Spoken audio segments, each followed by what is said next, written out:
Aplicar la ciencia para responder a las necesidades de la sociedad mediante la creación de conocimiento en Ciencia y Sociedad, con Teresa García Gasca.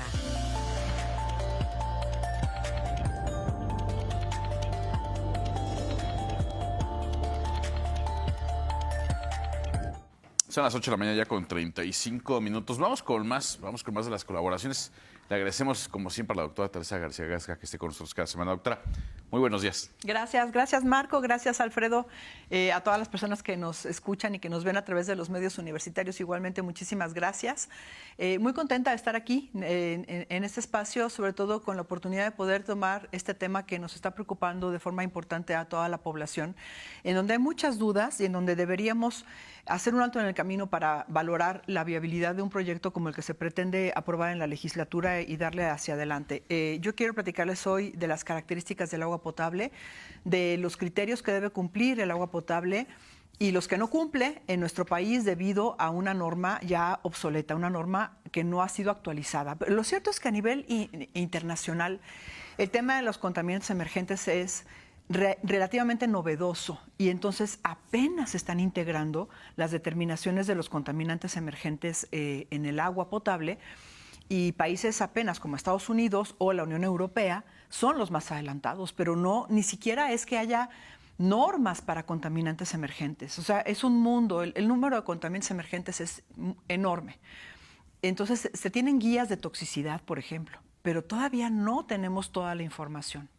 De tal suerte que pues, el agua potable debe provenir de fuentes naturales, de fuentes no contaminadas, porque descontaminar el agua para potabilizarla es un enorme riesgo a la salud. Así entonces, ese es el tema que a mí me ha preocupado desde el inicio de esta discusión y que creo que debemos hoy seguir tratando. Como tú lo decías, Marco, hace un ratito, es el tema central, ¿no? Si cuesta o no cuesta, barato, caro, gratis, eso es otra cosa.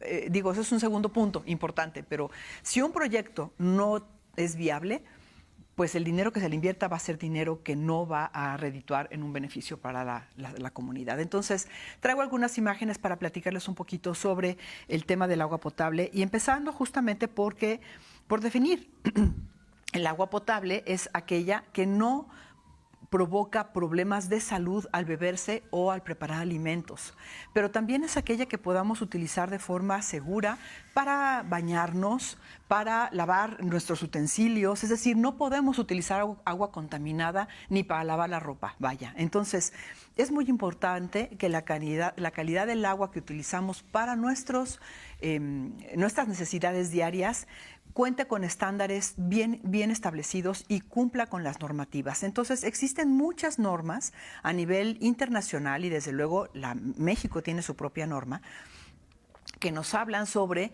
qué calidad debe tener el agua potable. Sin embargo, y aquí yo les pongo en pantalla algunas de estas normativas de la OMS, la EPA en Estados Unidos, la UNESCO, la propia Europa, pues, ¿no? Que marcan diferentes parámetros sobre la calidad de agua para consumo humano, y algunos de estos países, sobre todo en Europa, la Unión Europea y Estados Unidos, ya incluyen a algunos contaminantes emergentes. Sin embargo, la norma oficial mexicana para agua potable, que es la 127 de la Secretaría de Salud 2021, no está actualizada, no incluye contaminantes emergentes, incluye algunos metales, pero no contaminantes emergentes, es una norma desactualizada. Pero muy particularmente esta norma, en su punto 3.1 y 5.1, establece claramente que el agua potable no puede provenir de agua residual tratada. Así lo dice tal cual, con todas sus letras. Entonces, no podemos basarnos en esta norma, que además de que no está actualizada para contaminantes emergentes, claramente dice que no se puede potabilizar el agua residual tratada. Vamos a la siguiente imagen. Nada más aquí es como para ejemplificarles. Desde luego no estoy poniendo todos los componentes de los parámetros microbiológicos, físico-químicos, incluso radiológicos, radiación que también se puede determinar en el agua. Pero lo que quiero yo aquí ejemplificar es que hay diferentes normas nacionales e internacionales que efectivamente pueden identificar diferentes componentes en estos sentidos, físico-químicos, microbiológicos, radiológicos, y que en algunos casos nuestra norma mexicana cumple y en otros no cumple, no los tiene identificados. En la siguiente imagen nos vamos a los parámetros químicos inorgánicos, metales y minerales, los parámetros químicos orgánicos, pero algo de lo que adolece nuestra norma es la ausencia por completo de contaminantes emergentes.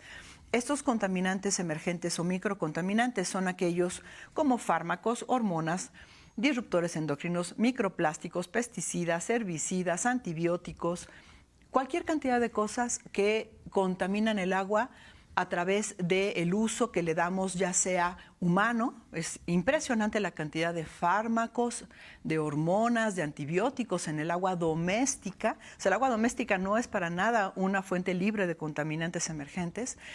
El agua de uso agropecuario, industrial, desde luego, comercial.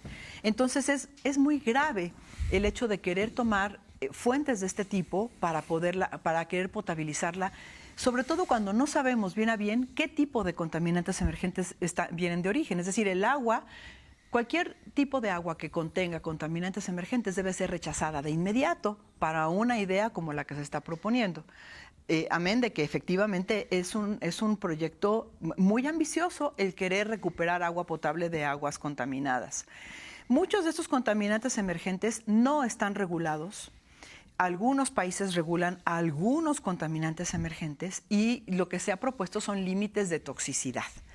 En la siguiente imagen, entonces, ¿qué son los contaminantes emergentes? Son estos contaminantes que provienen de las fuentes humanas de diferentes tipos, o también pueden ser contaminantes naturales, por ejemplo, pozos muy profundos que ya contienen una serie de componentes tóxicos importantes, y que se han estado identificando de forma reciente. No es que nunca hayan estado en el agua, muchos ya estaban, pero apenas se están identificando y que desde luego pueden significar un riesgo para la salud humana. Ya decíamos que hay una gran cantidad de contaminantes emergentes, hay muchas fuentes confiables para revisar esta información.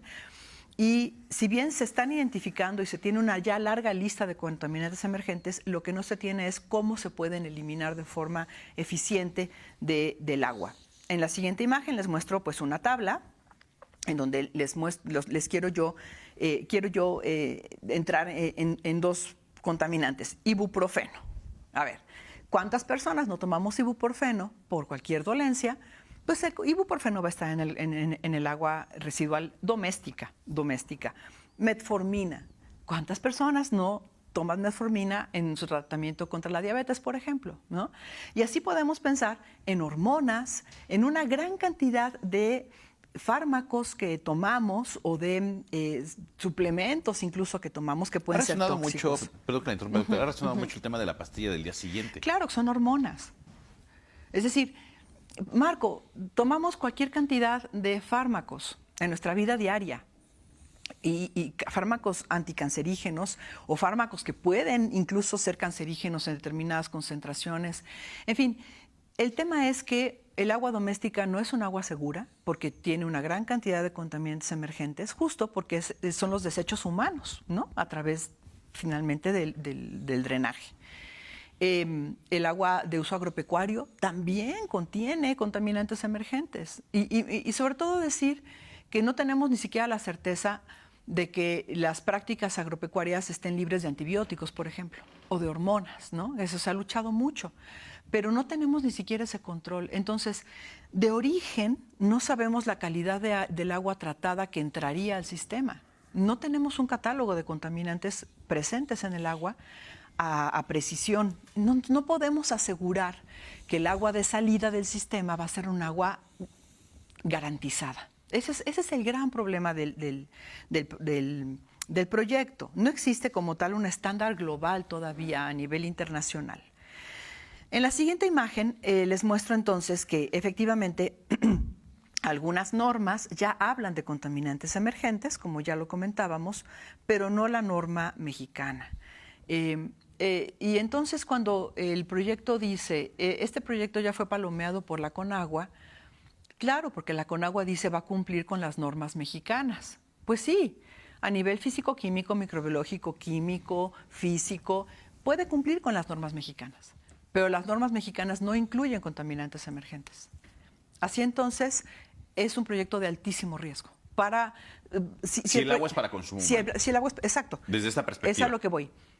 A mí me parece que sí tenemos como Estado, y el gobierno tiene la obligación de ejecutar nuevas estrategias para garantizar el agua. Y que este proyecto no es un mal proyecto, pero no para consumo humano, por lo menos no en principio. O sea, si hoy tiene que aprobarse el proyecto, hoy el proyecto no es seguro para consumo humano. Para consumo humano. Con esta óptica que nos está señalando. Sí, se puede utilizar el agua para otros fines en donde cumpla de acuerdo a las normativas, para fines industriales que no tengan que ser para preparación de alimentos, etcétera. Entonces, el proyecto se tiene que replantear. Desde mi punto de vista, y en la siguiente imagen es en donde tengo ya algunas propuestas, bueno, decir que la calidad del agua, en esta imagen digo, la calidad mínima del agua para ser potabilizada va a depender de la fuente del agua, pero que como tal nuestra norma mexicana indica que no puede provenir de aguas tratadas. Entonces ese es un primer punto. No tenemos una normativa con respecto a este tema, que también hay que generarla. Y entonces ahora sí, propuestas e ideas que yo les traigo aquí. A ver, creo que sí el proyecto debe iniciar, generar infraestructura y experiencia, pero no para fines de consumo humano. El agua resultante debe ser utilizada para otros fines distintos al de consumo humano. Y se debe invertir en investigación para avanzar en el conocimiento con respecto a la factibilidad o no de utilizar determinados tipos de aguas residuales para su potabilización. No estoy diciendo que eso vaya a funcionar, puede no funcionar, pero se tiene que investigar. Este gobierno en particular no ha invertido un solo peso en investigación, debo decir. O sea, Concitec no tiene dinero para proyectos de investigación. Entonces, ¿por qué no empezar a incentivar la investigación en este tema tan importante en todas las áreas de conocimiento, no solamente en el área química, biológica o de cuencas, sino también en el área legislativa, en el área normativa?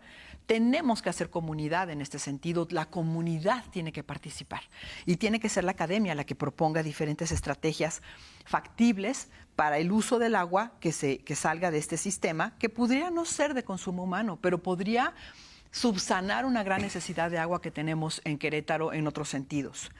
Y desde luego, priorizar el agua potable para uso exclusivo de consumo humano. No puede irse a la industria del papel, no puede irse al enfriamiento de los servidores de data centers que se vengan a Querétaro. Tiene que ser únicamente para consumo humano el agua potable. Y ya fuera del proyecto, desde luego, sensibilizar a la población en el cuidado del agua, en el manejo del agua. Hay mucho que hacer en ese sentido. Generar sistemas eficientes para la recolección de agua de lluvia, aunque en Querétaro no lleva tanto cada año. Lo que llueva, es necesario recolectar el agua de lluvia, necesita tener asfaltos filtrables, o sea, tener una serie de estrategias que no tenemos y que son indispensables. Minimizar las fugas de agua, el porcentaje de agua que se tira, de agua potable que se tira a través de la red es enorme. Hay que trabajar en ese sentido. Y desde luego, yo insisto en revisar y controlar las concesiones de una forma mucho más regulada y con mucha mayor responsabilidad. Y habrá una serie de más propuestas seguramente, pero creo que se tiene que dirigir el proyecto a sí generar infraestructura, sí generar experiencia, pero no necesariamente apuntar al consumo humano, por lo menos no en el mediano plazo, que te estoy diciendo en los próximos 10 años. Los países que utilizan tecnologías para potabilizar aguas residuales lo hacen desde hace décadas. Es un porcentaje muy menor el que utilizan para este fin, y habría que revisar caso por caso, porque no en todos los países se repiten las mismas condiciones. Así que, bueno, creo que hoy por hoy este proyecto no debe pasar tal y como se está formulando, se tiene que replantear y se tiene que mirar el centro del problema. El centro es el agua, hoy no se puede garantizar para consumo humano.